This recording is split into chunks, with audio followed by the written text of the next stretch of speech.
I think we're ready to go. Let's get started with random thoughts from County Antrim on the 15th day of August. That's about halfway through the month almost, in the year 2021. This is Random Thoughts from County Antrim, and I am David McDonnell. These are my random thoughts generally, and it's my half hour for some stories and yarns and historical information and of course, my random thoughts.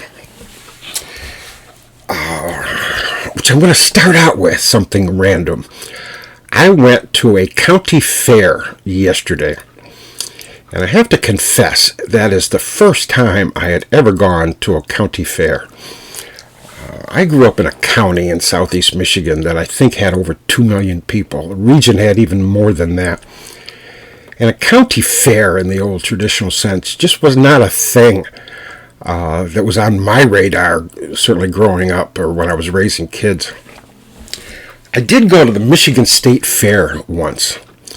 I won't tell you how old I was, but I went there with some friends. And a suggestion is how old I was. The Supremes were there performing at the outdoor amphitheater.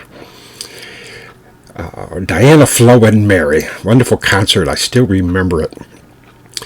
And the old state fairgrounds were on 8 Mile Road in Detroit. And that state fairgrounds, it's no longer the state fairgrounds. I'm not even sure what is there now. I'm no longer in the Detroit loop. So I don't know what they've done with that site, but it is no longer the Michigan State Fairgrounds. But now that I live in northern Michigan, the county fairs are a thing. And I happen to live in a county which is too small to have its own county fair. We have what is more closely called, I suppose, a regional county fair. Several counties participate in the Northwestern Michigan County Fair. And this fair at this site, or at least at this fair, not necessarily at this site, has gone on for well over 100 years. And for someone like me who grew up in the city, this was like taking a walk in the past. There were carnival rides, which my grandchild just loved. There were many, many vendors.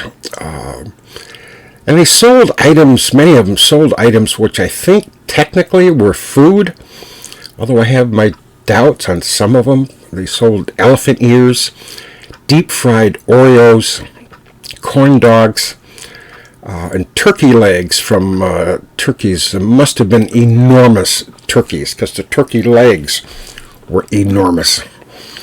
And I saw these. I didn't sample any of them. And they also had carnival games, which were improbable, probably impossible to win. But they'd entice you anyway with these huge stuffed animals as the prize if you did win. And we also spent a few hours at the livestock area. And there were different barns, a barn with horses, a barn with cows, a barn with pigs, chickens, barns with other critters. And many of the stalls, in fact most of the stalls, had ribbons affixed to show off the prizes that the animals won. And it was baffling to me how the winners were chosen. And I mean, what is the difference between a prize-winning cow and an ordinary cow? And I'm not trying to make fun. It's just that I don't know the criteria they used for judging. To be frank, I'm the same way with Olympic sports, for example. I can watch an Olympic diver and say, wow, that was a beautiful dive. But I can't tell you where that dive was, an 8.2 or a 9.6. But somehow the judges get that close and they're precise in their measurements so they can award the gold and the silver and the bronze medals. I did see the nicest looking rabbit I've ever seen. And it was indeed the grand prize winner. I hear my dogs barking. I think we must have some company. It was the grand prize winner in the rabbit category. And it was a very pretty rabbit. It was white and it had some markings around the nose. And it was nice and round and maybe kind of perfectly symmetrical, which may be why he was the winner, but I can't tell you that for sure. There's a whole barn full of pigs, and they were all big and they were all fat. And I couldn't tell you what was the difference between the winners and the losers in the pig category. It's simply not my world. But I did see one thing I wanted to tell you about. I'm going to have a quick sip of coffee first. I saw a young girl, probably mid-teens. She climbed into a stall which had a very nice-looking llama. And the girl was holding a ribbon. And she stood next to the llama, holding up her ribbon, posing for a picture. Someone was outside the stall ready to take a photograph. And the llama was taller than she was. And as she posed, holding her ribbon, the llama came up and put her head, the llama rested its head on the girl's shoulder. And the girl is obviously quite proud of her llama and her ribbon. And just as obvious, she and the llama had certainly developed quite a bond. And I guess that's why you have these things, so that you can, people who do raise animals can show off when they do it well, and kind of enhances that bond that people develop between themselves and animals, even if the animal sooner or later is going to be dinner for somebody. Now, my excursion to the county fair, I'm trying to think of what I was going to tell you today, but when I wanted to tell you about the county fair, it just reminded me of a story, and that's what I'm going to tell you now. It's entitled The Farmer and the Bulls. Now, there was a farmer in County Kerry in years gone by, and this farmer had four bulls, and ordinarily you only had a single bull. I don't know why I say bill. Ordinarily he has a single bull, and there really is no need to have more than one. You only need one bull, because a bull is only good for one thing, and one thing only. And you can use your imagination to figure out what that is. And the strongest bull in the herd is the one, and it won't let any other bull do that one thing. And this farmer had for many years one good bull, and he was quite good at that thing. Kept the herd multiplying and kept the cows happy. And he also had three younger bulls that as they grew into maturity, they became as large as the old bull. And the younger bulls challenged each other many times. And once in a while, they would get the courage to challenge the old bull. But the old bull was always up to the challenge and remained the only bull who could do his thing with the cows in the herd. Now, the farmer finally decided, I got three bulls. I got four bulls. Three bulls too many. I need to raise some money, and I think I should get rid of three bulls. So he initially decided he was going to sell the three younger bulls. But then he realized his older bull was just getting too old. He started to develop a problem servicing every female in the herd.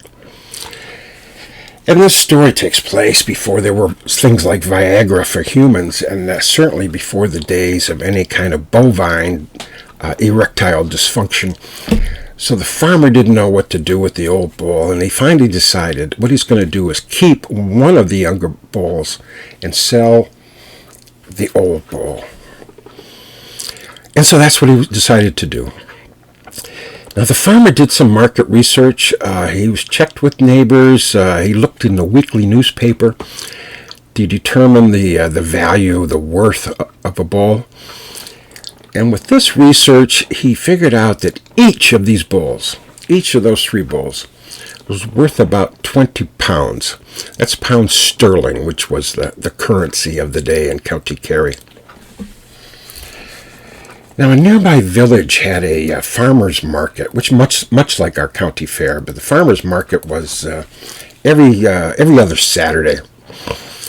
And it was a brilliant marketplace. There was where farmers could go and they could buy and sell their produce, their livestock, their equipment, or whatever, and socialize with people in the village and with other farmers in the region. And it was every other Saturday. So one Saturday morning, when this was scheduled to go on, the farmer tied his 3 bulls behind his cart, and he hitched his donkey to the cart, and he led them all to the market. Now, there were several buyers of bulls at the market, and the farmer led his bulls to one of them. And the bulls were standing very tall and nice looking, and the merchant went up to each of them and started checking various parts and feeling around, including some parts that is the important parts to a bull, and did a very, very thorough inspection of all 3 bulls, head to toe. And then the merchant and the farmer haggled a little bit. Did he talk about the value of the bulls? And the merchant eventually said to the farmer, he made his final offer. He offered to pay 15 pounds for one of the younger bulls. Now, that price was less than what the farmer understood to be the market rate for a bull. So he turned down the offer. He said, no, I cannot take 15 pounds for one bull. So then the farmer led the bulls down to another merchant. And this merchant also looked over the bulls very carefully, head to toe, touching, grabbing, feeling around, making sure the bull was healthy, looking in his mouth. And then the 2 haggled a bit more. And this merchant made his final offer. He offered to pay 18 pounds for one of the younger bulls. Now, that price was also lower than what the farmer thought was a good price for a good, healthy bull. So he turned down the offer as well. He said, no, this young bull is worth more than 18 pounds. So then he led all 3 bulls to another merchant at the market.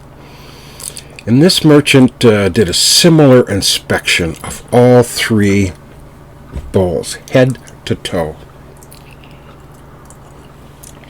And the 3 of them haggled quite a bit over the price. And the 3rd merchant finally said, all right, I'm going to make you a final offer. I'll pay you 20 pounds for each of these 3 bulls. But, he added, since I'm buying all 3 bulls, I expect a bulk discount. I will pay you $20 for each bull, less a 10% discount. Well, the farmer thought about this a little while. And frankly, to put it bluntly, the farmer was a little bit mathematically challenged. And he couldn't figure out how much the buyer was actually offering to pay him. And he really didn't want to be taken advantage of, and he didn't want to admit that he could not figure out how much money he was supposed to get if he sold all 3 of these bulls for $20 each, less 10%. So he told the merchant, I'm going to have to ponder this a little bit. And he tied up his bulls to the fence post for that merchant, and he walked into the village square. And he picked up a stick, then he sat on the ground, and with the stick, he started carving out numbers in the dirt.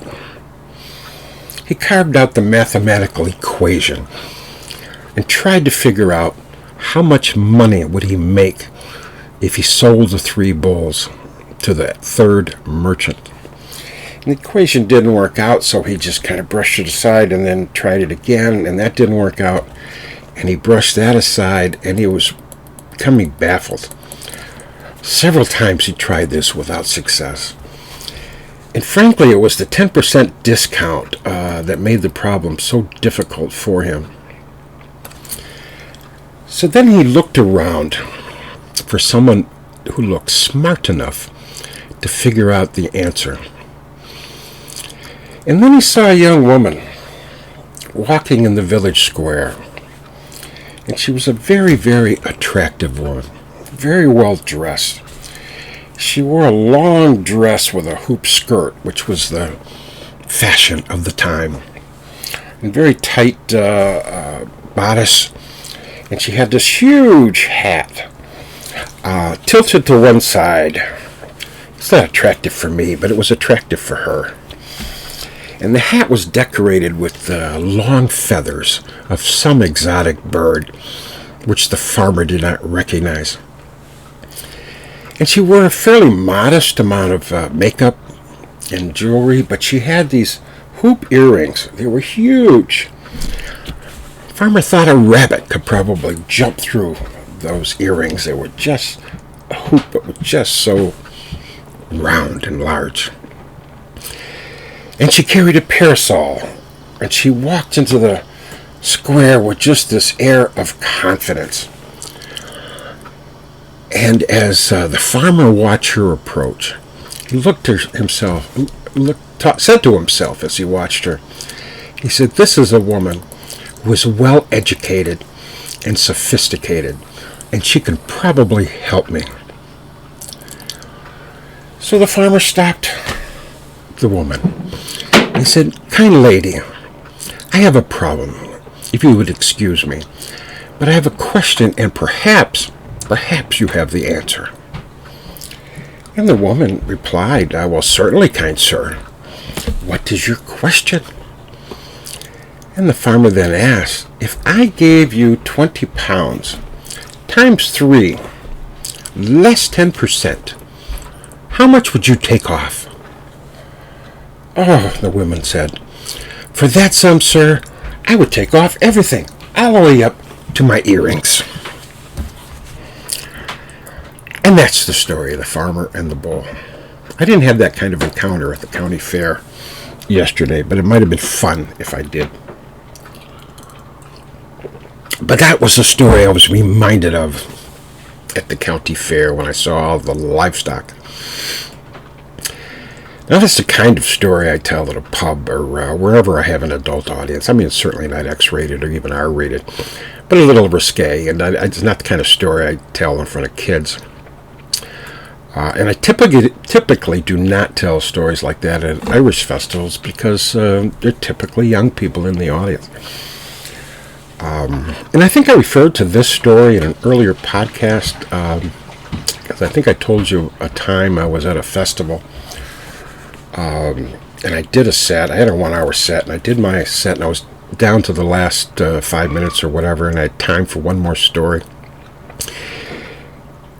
And I looked around the audience, and it was all adults. So I figured, you know what, I'll tell the farmer and the bull. And I got halfway through that story, very end of the set, and a woman walks in to the tent that we were in, holding hands with 2 young kids.